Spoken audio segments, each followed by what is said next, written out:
Here are the top stories for January 7th. The andas that will carry the image of Jesus Nazareno during the Traslación on January 9th have undergone major structural upgrades, including the addition of an underchassis, a steering wheel, and a four-wheel system, Quiapo church officials said. From last year's three-wheel setup, the 2026 andas now runs on four wheels, a change aimed at improving stability and maneuverability as the carriage moves through narrow streets and dense crowds. The newly added underchassis supports the steering system, allowing designated handlers to better guide the andas along the route. Church officials clarified that while the andas is now fitted with a steering wheel and braking system, it does not have an engine and will continue to be pushed manually by devotees, in keeping with tradition. The andas remains constructed of stainless steel, designed to withstand the long procession and crowd pressure. A braking system has also been installed to prevent sudden or uncontrolled movement. To address issues encountered during last year's Traslación, particularly moisture buildup inside the enclosure, the glass casing surrounding the image of Jesus Nazarene has been redesigned. The enclosure now includes installed exhaust fans and perforated sections to help regulate temperature and airflow, ensuring the glass remains clear and free of moisture throughout the procession. Church officials also said the cross was shortened this year to discourage devotees from hanging onto or climbing the carriage during the procession.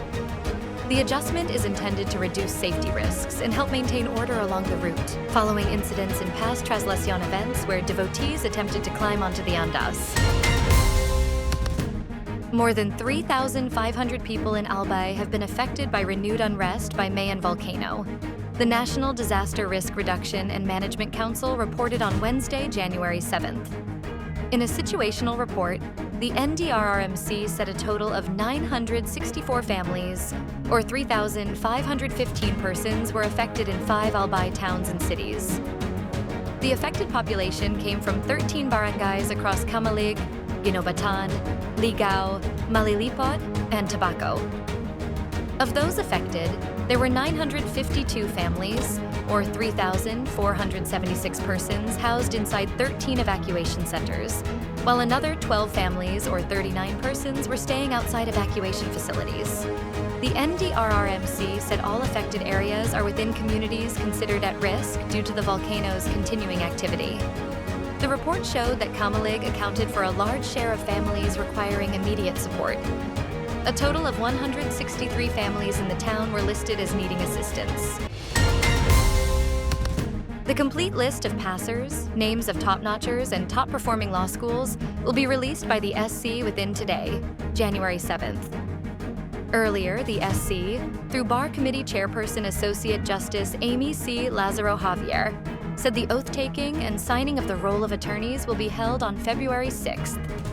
A total of 11,425 examinees out of 13,193 registered applicants finished the 3-day examinations, which were conducted in 14 testing centers nationwide last September 7th, 10th, and 14th. Independent Commission for Infrastructure Executive Director Brian Hosaka said Wednesday, January 7th, there is still no information on the possible disbandment of the body, which is now left with one remaining commissioner. Hosaka said that they have not received any information or notice regarding those matters from the Malacanang. Hosaka's response to reporters came after Senator Amy Marcos claimed having received information that ICI is set to be disbanded on February 1st following the successive resignations of former commissioners Rogelio Babes Singson and Rosana Fajardo on December 15th and 31st, respectively. The last remaining commissioner is retired Supreme Court Associate Justice Andres Reyes Jr., who is also the body's chairman. Established upon Executive Order Number 94, ICI managed to make 8 referral cases to the Ombudsman following 3 months-long investigation into the anomalous flood control projects. Several weather systems are affecting different parts of the Philippines on Wednesday, January 7th, bringing scattered rains to portions of Luzon and the Visayas.